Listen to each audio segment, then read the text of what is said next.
Welcome. Today, we're diving into something really fascinating, the progressive stages of meditating on emptiness. We're drawing on the incredible teachings of Khenpo Tsultrim Gyamtso Rinpoche. And trust me, this isn't just some dusty, abstract philosophy. It's a hands-on, step-by-step investigation into who we are and the world we think we know. So let's start with a question, right off the bat. We all walk around with this constant feeling of being an I, a me. It feels like the most obvious thing in the world. But if I asked you to stop right now and actually find that self, to point to it, where would you even look? Is it in your head, your heart, your thoughts? It's a lot trickier than it sounds, and it's the perfect place for us to begin. All right, here's our roadmap. We'll start with why this is a journey, not a single destination. Then we'll get into stage 1, the search for the self. We'll use a powerful analogy, the dream, to help us get to stage 2, where we start asking if reality itself is just mind. And finally, we'll see what this whole new way of looking at things really means. So first things first, understanding something as deep as emptiness isn't like flipping a switch. It's not a single aha moment. It's a process, a gradual path of sharpening our focus, moving from a really kind of clunky, coarse view to something incredibly subtle. You can think of it like this. It's like refining gold ore. You don't just stumble upon a perfect, shiny gold bar. You start with this big, heavy chunk of rock and dirt. That's our normal, everyday way of seeing things. And through this process of investigation, you slowly, carefully get rid of the junk to find that pure gold of wisdom inside. Now, the full path laid out in these teachings has 5 major stages. Each one represents a different, more refined philosophical view. And yeah, that looks like a lot. But don't worry, we're not going to get bogged down in all the complex terms. For this explainer, we're going to build a really solid foundation by focusing on the first 2 absolutely crucial stages. And you know, as Khenpo Rinpoche himself said, it's just common sense. You can't just jump into university-level physics if you haven't learned basic math first, right?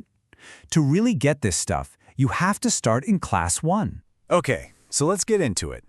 Class 1. This is where we start that direct investigation into the self we were just talking about. This first stage is all about meditating on what's called not-self. So what do we actually mean by not self? It's important to be clear here. We're not saying that you don't exist. It's way more precise than that. The investigation is hunting for a very specific kind of self, the one we all just assume is there. A self that is permanent, that never changes, one that is single, like a little CEO in our head, and one that is independent, totally separate from everything else. The conclusion of this first stage, a self like that just can't be found. So the method here isn't about blind faith. It's about you becoming a detective. I mean, we spend our whole lives protecting this self, right?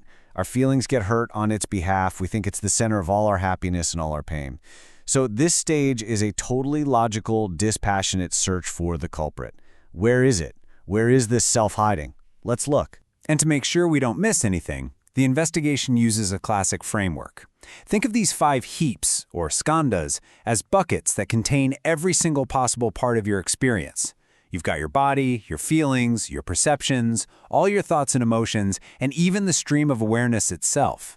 The idea is, if a self exists, it has to be in one of these buckets. But when you look, really look, all you find is a constantly changing process. There's no single solid thing in charge. So you look everywhere, and you come up empty. The self you were looking for is nowhere to be found. So what's going on? Well, it's kind of like being in a dark room and jumping because you think you saw a snake. Your heart pounds, you're terrified. But what's causing the fear? It's not the rope, right? It's your mistaken belief that it's a snake. The moment someone flips on the light and you see it clearly for what it is, just a piece of rope, the fear vanishes. It's gone. In the exact same way, this investigation shows that so much of our suffering is tied to clinging to this mistaken idea of a self that was never actually there to begin with. And this brings us to another really powerful analogy that's going to help us take the next step. It's the idea of the world as a dream.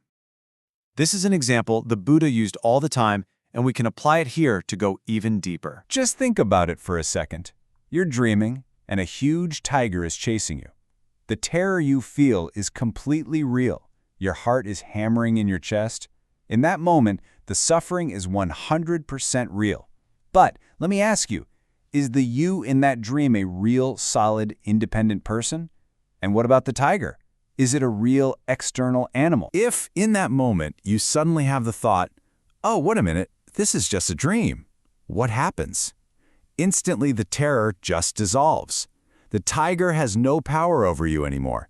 This is basically the first stage of realizing not self. It's like realizing the I we're so worried about is just like the person in the dream. It's a temporary appearance, not some permanent thing. But hold on. This is where it gets really, really interesting. So we've established the you in the dream isn't a solid thing. Okay. But what about the tiger? What about the jungle you're running through? What if the entire show, the dream you and the dream tiger, are actually made of the exact same stuff? What if it's all just mind? This one question is the key that unlocks the door to our second stage. And that question launches us straight into the second major stage of understanding. This is the view of the Chitmatra, or mind-only school. And here, our investigation expands from just looking at the self to looking at the nature of reality itself. The core idea of mind only is that there's no provable fundamental difference between the one who is perceiving, your mind, and what is being perceived, the so-called external world. Think about the dream again. The dreamer and the dream tiger feel like two separate things, but we know they're both just manifestations of mind. Well, Chittamatra says our waking life works in the exact same way. This is a huge leap in thinking, right? In stage one, the conclusion is kind of like, okay, my self inside is an illusion, but the world of tables and chairs and tigers out there is objectively real. But stage two pushes back and asks, hold on, what if that very line we draw between my mind in here and the real world out there is also an illusion? The argument is that we can never, ever access a world that is separate from our perception of it. Just like that dream tiger, the external world only ever shows up to us as an experience in our consciousness. So, after this two-stage journey, from questioning ourselves to questioning our entire world, what's the big takeaway?